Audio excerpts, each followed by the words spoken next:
Hey everyone, my name is Kristjan and welcome to Wednesday Workflows. Today, we're going to be talking about how you can build an approval process for hiring new people in just a few minutes within 50 skills journeys. So let's take a look at it. Now in this example, we've already built out a process. It basically involves sending out a form where someone is requesting to make a new hire. Once that form has been sent out, all the details of that form is going to get sent to a supervisor that needs to approve that they can make that new hire. And then, depending on the decision of the supervisor, different things will occur. If it's approved, it's going to go one way. If it's rejected, it's going to go another way. And the third, maybe it needs some modification, and that's the third way. Now, to get started, we really recommend that you just start by adding what we call placeholder actions. A placeholder action is an action that just contains text. It's just kind of describing your thought process of what you want to make sure happens in this step. Send out a form. Once that form's been sent out, maybe send out something for approval, etc. So you can really start to map things out. Now, in this case, we already, when we started building this process, this is how we ended up mapping it up.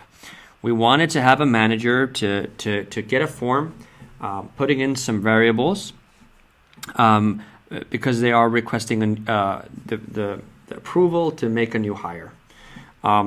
They know that they can't do that without a supervisor permitting it. So the next step in the process is that once they've kind of put in the details of what they need, a supervisor will go over it and they'll approve it. And then maybe they want to have, maybe there's a different, another layer.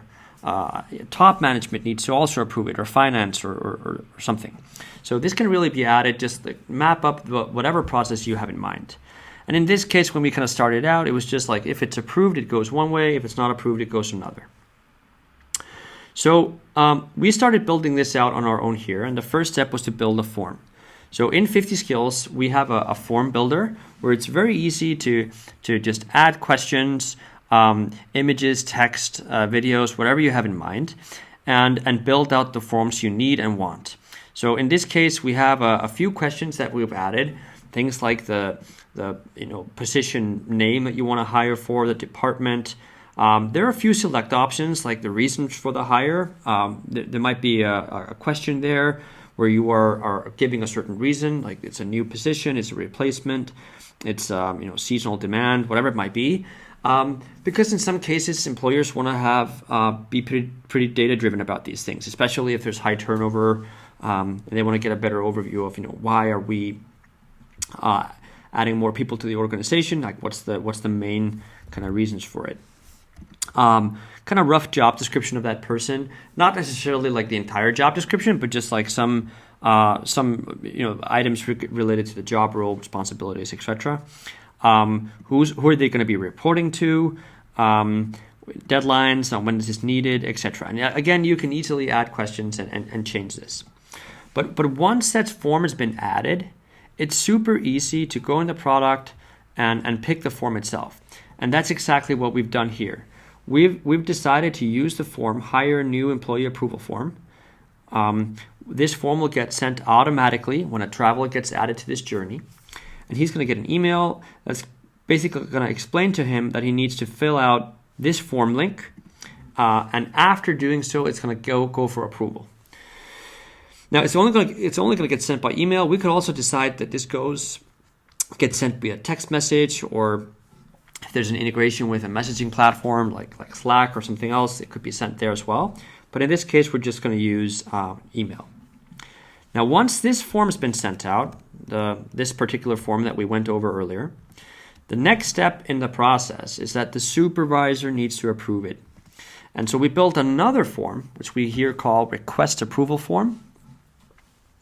And in this case, it's a super basic form. It's approved, it's rejected, or requires modifications. And then, put in some reasons for the rejection and modification.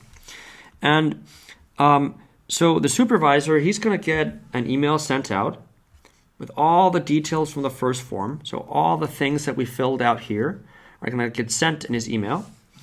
And he's going to decide if it's approved or not.